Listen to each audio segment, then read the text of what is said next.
নামাজ আছে যাদের, কুরবানি আছে তাদের। নামাজ আছে যাদের, কুরবানি আছে তাদের। কি বলেন, মিলে কিনা বলেন? নামাজ নাই, কুরবানি নাই।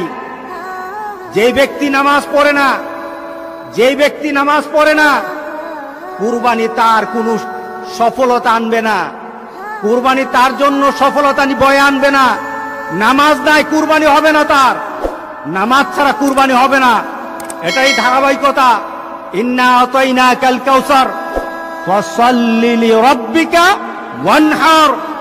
নামাজ আগে, কুরবানি পড়ে। আর আমাদের সমাজে এমন মানুষ আছে নামাজ পড়ে না, কিন্তু লক্ষ লক্ষ টাকা দামের কুরবানি ছাড়ে না। এমন আছে কিনা বলেন? তার মানে কি? সে দিন বুঝে না, সে ইসলাম বুঝে না, সে মোহাম্মদ সাল্লাল্লাহু আলাইহি সাল্লামকে দেওয়া আল্লাহর ঘোষণাও জানে না, ইব্রাহিম আলাইহিস সালামকে দেওয়া সেই কুরবানির নীতি জানে না। এই কুরবানি তার জন্য কোনো সফলতা বয়ে আনবে না। সুতরাং যারা কুরবানি দিচ্ছেন, আপনার নামাজ নাই,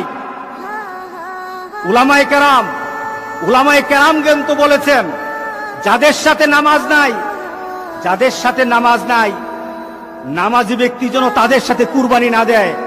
কারণ বেনামাজির কুরবানি হবে না।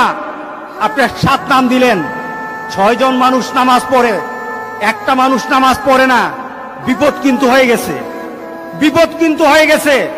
কারণ 6 ব্যক্তির অংশটা কিন্তু আরেকজনের সাথে সংযুক্ত হয়ে আছে। ওই ব্যক্তির বেনামাজি হওয়ার কারণে উলামায়ে কেরামের মতামত, সব উলামায়ে কেরামের মতামত, নামাজ যার থাকে না, কুরবানি তার হয় না। সুতরাং আমরা আজকে সিদ্ধান্ত নেব, ইনশাআল্লাহ নামাজ ছাড়বো না। রাজি আছি সবাই? কি ছাড়বো না বলেন?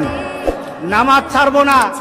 নামাজ কায়েম করার পর আপনার কুরবানি, আপনার রোজা, আপনার হজ, আপনার ইবাদত, সকল কিছু নামাজকে দিয়ে মানদণ্ড করা হবে। আগে নামাজ, এরপরে সকল ইবাদত।